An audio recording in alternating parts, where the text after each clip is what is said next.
Beneath the surface, what if words can't reach the soul? Theme, mystery, emotional depth, human disconnect. What if everything you say is just a mask? What if the words you speak are nothing but echoes bouncing off the surface of who you really are? We live in a world full of conversation, noise, status updates, and endless words. But deep inside, there's a silence, a place within us that no language can reach. Dostoevsky once said, "Don't think you understand me just because I speak to you." That statement isn't just poetic, it's terrifying. It means that even when we speak, we may still be hidden. Even when we confess, we may still be misunderstood. Language in its beauty can also be a prison, a mask we wear, not to reveal, but to protect. Think about it. How often do you say what you really feel? How often do you hear what someone truly means, not just what they say? There is a space between every soul, a gap no bridge of words can cross completely. This is not a flaw, it is the human condition. We are oceans pretending to be rivers. In this first episode, we dive into the unspoken, the haunting idea that words are not truth. They are shadows of truth. And in those shadows, we must ask, can we ever truly understand another human being? Join us as we explore the silence behind every sentence. Welcome to Silent Power 888, Inner Fire.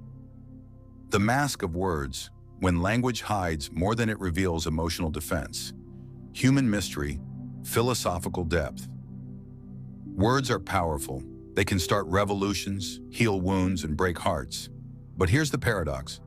The more we speak, the less we may reveal. Sometimes language becomes our shield, a defense mechanism to keep others away from what truly aches inside. What if our most honest conversations are still hiding places? Dostoevsky understood that the human soul is not made of clear lines. It's a maze, a contradiction, a place where pain, love, regret, and desire collide. In his characters, like in the brothers Karamazov, conversations appear open and deep, but beneath them lies a storm. We are not what we say, we are what we don't say. Our silence can scream louder than our words. And sometimes even truth is dressed in metaphors and fear. Have you ever tried to explain what breaks your heart and no words seemed enough? That's because language is limited. It's a beautiful instrument, but it wasn't built to carry the full weight of the human condition. We don't just speak, we hide, we defend, we protect. And often what we protect is not weakness, but something so raw and real, we fear the world might destroy it. In this second episode, we explore why speech, even when honest, might fail to bring true understanding. We are not puzzles to be solved. We are mysteries to be respected. The depth of pain, depression as existential awareness. Theme, depression, awareness, existential philosophy. What if depression isn't a disease? What if it's actually a kind of vision, a painful clarity?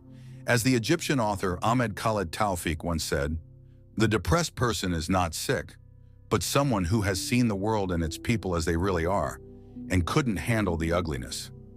In that moment, depression becomes more than a medical label. It becomes a philosophical awakening, a confrontation with a world that often hides behind illusions of happiness, justice, and meaning. The depressed person is not always weak. They may in fact be the most honest one in the room. They've removed the filters. They've stopped lying to themselves. And what they see hurts. Like Camus' Sisyphus, they realize life is absurd, that no matter how hard they push, the stone rolls back. But unlike Sisyphus, they may not have found meaning in the struggle. Not yet. In Dostoevsky's Ivan Karamazov, in Kafka's alienated characters, we see people not broken by illness, but by an overactive conscience, a soul too sensitive for a world too cruel. Depression here is not weakness, it's awareness. In this episode, we explore how inner suffering may actually be a deeper response to a broken world. And perhaps the truly depressed are those who see reality most clearly and pay the highest price for it. Between isolation and freedom, Nietzsche's beautiful curse theme, freedom, loneliness, personal truth.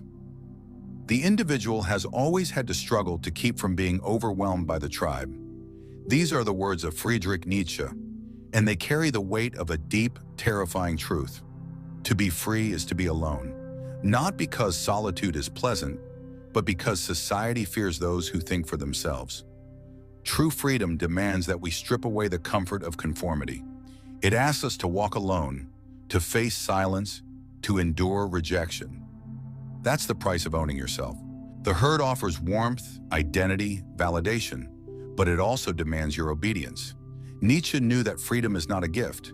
It's a beautiful curse, a burden that forces the individual to build their own values, their own meaning, even in the face of a meaningless world. The free person is not calm. The free person trembles in the night, battles with doubt, feels the terror of being truly responsible for their existence. And yet, that is where the fire is. Not in safety, not in comfort, but in the dangerous journey into one's own truth. In this episode, we explore how Nietzsche's idea of freedom is not about escaping fear, but walking through it, because only those who stand alone can truly stand. The weight of awareness, when seeing too much becomes a curse. Theme: existential struggle, modern loneliness, the pain of clarity. What happens when your eyes are too open? When you see the wars, the lies, the injustice, the hollow smiles, and feel it all too deeply? In today's world, we are surrounded by connection. Likes, stories, reels. But it's all noise. Beneath the surface, many walk through life feeling completely alone. Not because they lack company, but because they no longer believe the illusion. Modern depression isn't always caused by trauma.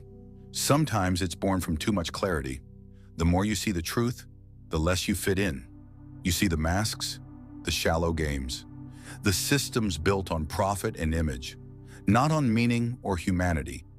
And when you speak about it, people look away, because truth is uncomfortable. The sensitive soul becomes the exile. Just like Dostoevsky's Prince Mishkin, too pure, too sincere, he could not survive in a world built on manipulation. And so the awakened one suffers, not because they are weak, but because the world demands numbness, and they simply cannot go numb. In this episode, we dive deeper into the pain of awareness and why true vision often isolates rather than connects. Because in a world built on illusion, seeing clearly is a dangerous gift. Silent rebellion. The depressed as the honest witness. Theme: resistance. Truth. Human fragility. What if the depressed are not broken, but awakened? What if they're not escaping life, but refusing to lie about it? In a world that glorifies fake smiles and motivational slogans, the depressed person becomes a rebel. Not through violence, not through protest, but through silence. Their refusal to play along is a form of honesty the world is not ready for. They don't distract themselves. They don't pretend. They feel everything. And that is unbearable. They are like tragic heroes, conscious, sensitive, unable to adapt.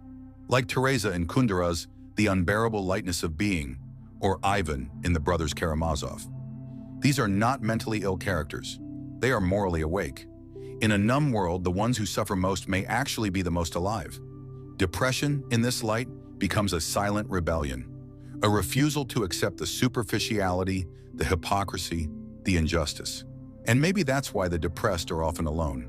Not because they are lost, but because they have refused to join in the lie. In this episode, we see that pain isn't always a flaw. Sometimes pain is the cost of integrity. The sacred fire within, freedom, pain, and the birth of the true self. Theme: final synthesis, inner transformation, philosophical and spiritual rebirth. What if the pain you're carrying is not a weight to escape, but a fire meant to forge you? What if loneliness is not a curse, but the doorway to your truest self? We live in a world terrified of silence, addicted to distraction, and obsessed with appearances. But deep beneath the surface of that noise, there's a voice waiting. It is your own, the voice that isn't trying to please, impress, or survive, but simply to be. Nietzsche once said, "One must still have chaos in oneself to be able to give birth to a dancing star." That chaos, your pain, your doubt, your depression, your fear, is not something to hide. It is your raw material. That chaos, your pain, your doubt, your depression, your fear, is not something to hide. It is your raw material. Just as a sword is forged in fire and pressure, the soul is shaped by suffering. This world tries to convince you that healing means escaping pain.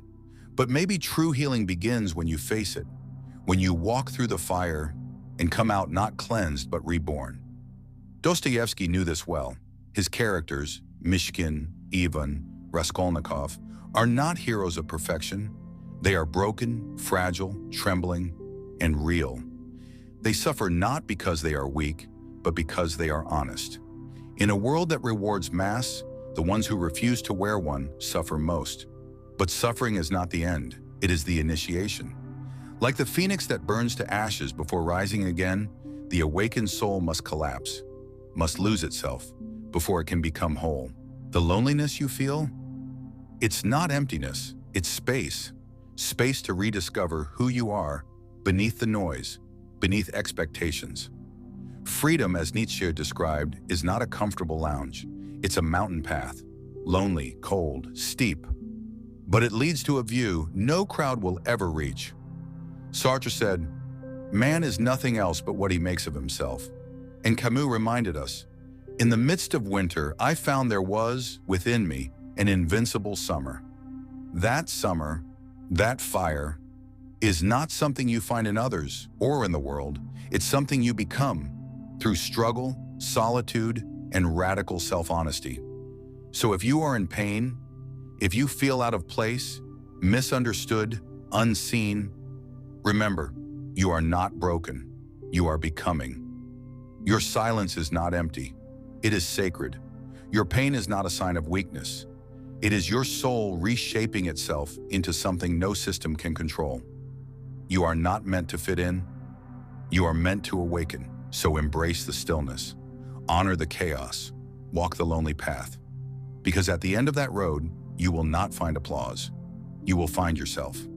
Not the self you were told to be, but the fire-born self, the truth beyond words, the sacred flame that rises when nothing else is left. This space was created for souls like yours, those who feel deeply, think freely, and walk quietly in a noisy world. If you've made it this far, something within you is still searching, still awake.